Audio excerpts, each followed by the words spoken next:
Banane. Banane. Banane. Noix de coco. Noix de coco. Noix de coco. La maîtrise du logiciel, elle a été très rapide en fait. Parce que le logiciel est très intuitif et que, comme vous avez vu la foultitude de fichiers qu'il y a, parce qu'on a essayé, on essaye des choses, on les garde parce qu'on va peut-être revenir y travailler dessus. Donc il y a des fichiers élèves aussi qui sont gardés. Et donc voilà, il n'y a pas de sanction. Il y a des aides possibles très simples qui sont à la disposition de l'élève, qui va les utiliser ou non. Donc voilà, c'est tout cet aspect qui permet d'avoir sur le même support tous les aspects. On peut avoir le son, l'image, les mots. Donc tout ça en même temps est disponible là en même temps. Chaque époque arrive un outil qu'on nous présente comme étant quelque chose de merveilleux, quelque chose qui va résoudre tous les problèmes. Bon, je crois que ça c'est un outil marketing, je vais dire, hein. Il n'en reste pas moins qu'un outil, si on sait pourquoi on l'utilise et comment l'utiliser, il peut être effectivement très précieux. Et. Alors, il s'appelle E ou il s'appelle Eric? Alors.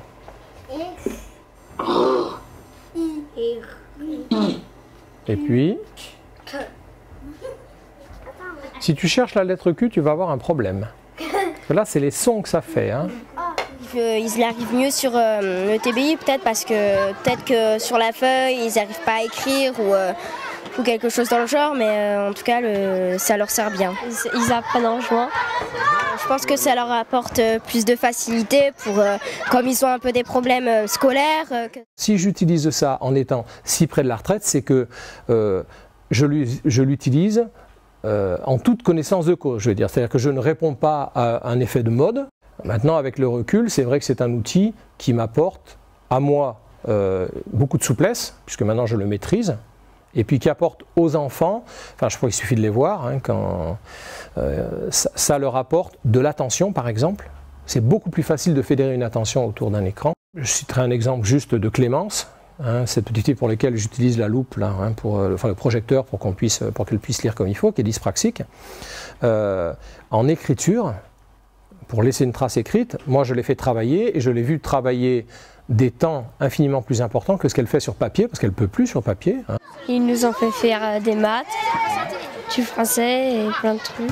Ça nous a apporté beaucoup de plaisir de rester avec eux surtout. Alors, le rôle des élèves en tant qu'experts et comment ils sont ressentis comme experts ici, ça s'est fait petit à petit. Les élèves qui sont en charge, c'est l'obligation d'être clair et de bien expliquer. Et pour les élèves qui sont hôtes de la classe, les élèves de la CLIS nous ont aidés à faire quelque chose. Donc ce rôle d'expert, il est très important au sein de l'école, mais il est aussi important au sein des familles, puisqu'on a eu des familles qui ont investi dans l'outil informatique, parce que l'enfant étant expert dans cet outil-là, ça faisait tellement plaisir aux familles aussi de voir leurs enfants être capables d'apprendre quelque chose à tout le monde, même aux parents, hein, d'ailleurs, que ça a changé beaucoup de choses. Le TBI. C'est un TBI? Oui. Ouais, ça veut dire quoi, TBI? C'est un TBI. C'est Le nom du... Son nom à lui? Ouais. Et moi, ce que j'ai sur le tableau, c'est Smart.